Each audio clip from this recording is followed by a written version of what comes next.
Malbazar caesar স্কুলে নেপালি এবং সাদ্রি ভাষার বিষয়ে পড়াশোনার দাবি জানালো আদিবাসী গোর্খা সংযুক্ত সমিতি।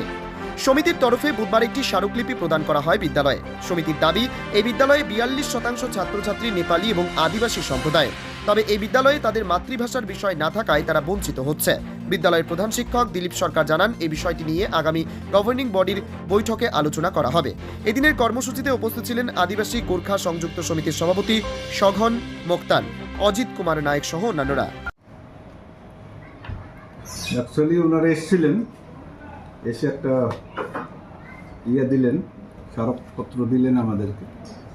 তো সেখানে ওনাদের যেটা দাবি আর কি, যে আমাদের এই এলাকাটা তো ডুয়ার্স এলাকার মধ্যে তো অনেক আদিবাসী আছে, নেপালি আছে, এবং আপনাদের স্কুলেও অনেক ছেলে মেয়ে নেপালিতেও আছে, আদিবাসীতেও আছে, আদিবাসীরও আছে। সুতরাং তাদের ল্যাঙ্গুয়েজটা যদি এখানে মানে সাবজেক্ট ল্যাঙ্গুয়েজ এবং নেপালি ল্যাঙ্গুয়েজটা যদি আপনাদের স্কুলে চালু করা হয়, তাহলে আমাদের এই এলাকার বাচ্চারা আরও বেশি উপকৃত হবে না। হ্যাঁ, আমি বললাম যে হ্যাঁ, এটা তো দাবিটা খুবই যুক্তিসঙ্গত, এটা দাবিটা করতে পারলে খুবই ভালো, এবং আমাদের মাথায় থিঙ্কিং আছে, নেই তা নয়।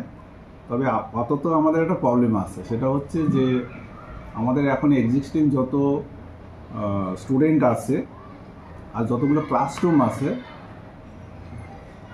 সেক্ষেত্রে নতুন করে যখন আমি নেপালি ল্যাঙ্গুয়েজ বা অন্য আরেকটা ল্যাঙ্গুয়েজ, দুটো ল্যাঙ্গুয়েজ যখন আমি করতে যাব, তাহলে আমার দুটো রুম প্যারালালি লাগে। তাহলে 1 থেকে যদি 10 অবধি বা 12 অবধি আমার, তাহলে অনেকগুলো রুমের একটা ব্যাপার হয়ে যাচ্ছে।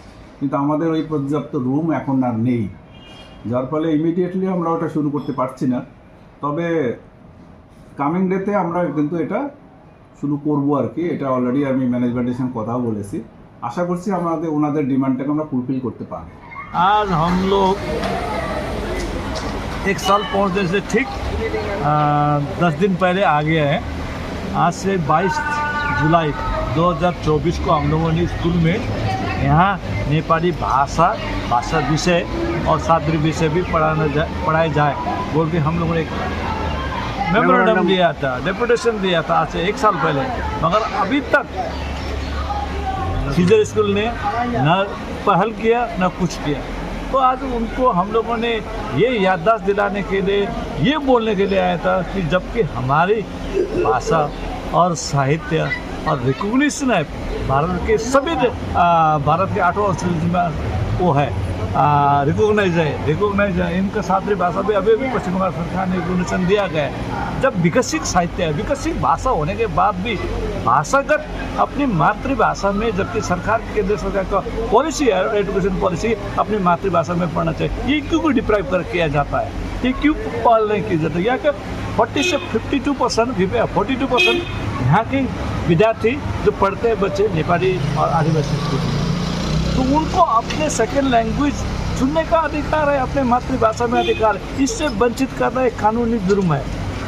ये स्कूल को भी जानना चाहिए और मैनेजमेंट कमेटी को भी जानना चाहिए। इसीलिए हम लोगों ने बार मिन्नतें करने के बाद भी अभी तक चालू नहीं है। अभी हम लोगों ने दिया है, उन्होंने बोला कि फरवरी तक इंतजार करो मैनेजिंग कमेटी की मीटिंग। अगर फरवरी तक भी नहीं होता, हमें मजबूरन सड़क में आना पड़ेगा।